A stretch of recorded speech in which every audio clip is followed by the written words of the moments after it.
Now let's talk about NATO. The world's largest military alliance has a new leader, Mark Rutte, the outgoing Dutch Prime Minister. He is taking charge at a critical moment. The war in Ukraine is testing Western unity. Europe needs to beef up its defences. But the changing political landscape is testing NATO's unity. How will Mark Rutte tackle these complex issues? Our next report decodes the challenges. Mark Rutte will be NATO's new Secretary General. As the future leader of the world's largest military alliance, his background is quite unconventional. Rutte holds a degree in history. Before becoming the Prime Minister of the Netherlands, he worked in the private sector as a human resources manager. Maybe his people skills are just what the NATO needs now. The Dutch know him as Teflon Mark. Rutte spent 12 years in office, leading 4 coalition governments during that time. But it wasn't all smooth sailing. His government faced numerous scandals, including one over child welfare fraud in 2021.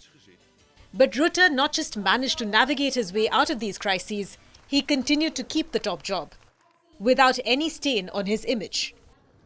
On the international stage, he proved to be an effective operator as well.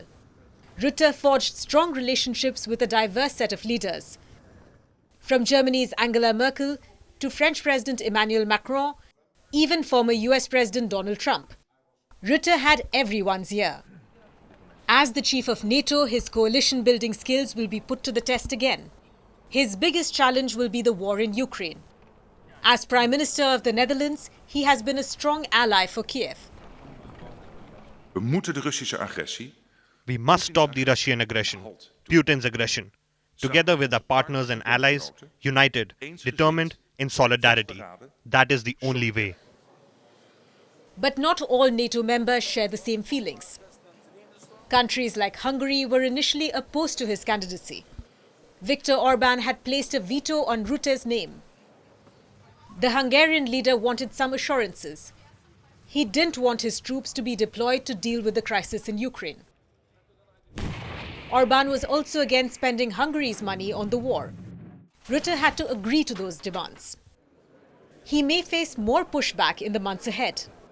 Next month, NATO leaders will meet in the US for an important summit. The alliance will mark its 75th anniversary. It needs to address critical gaps in its deterrence. The war in Ukraine has exposed the limits within NATO's defense manufacturing capabilities.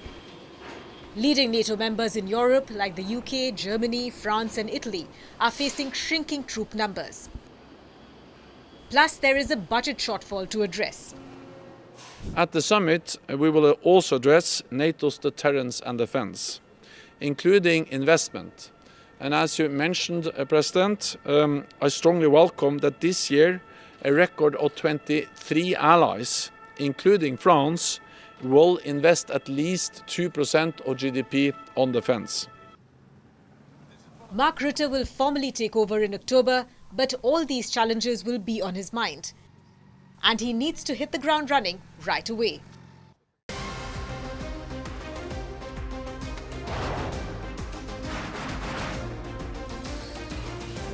On the show today, the T20 World Cup bandwagon fans moved across to the West Indies. What can you expect from this?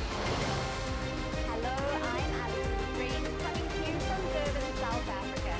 Today we have a special Start with a report on India's shifting nuclear posture. The first time since India officially became a nuclear power.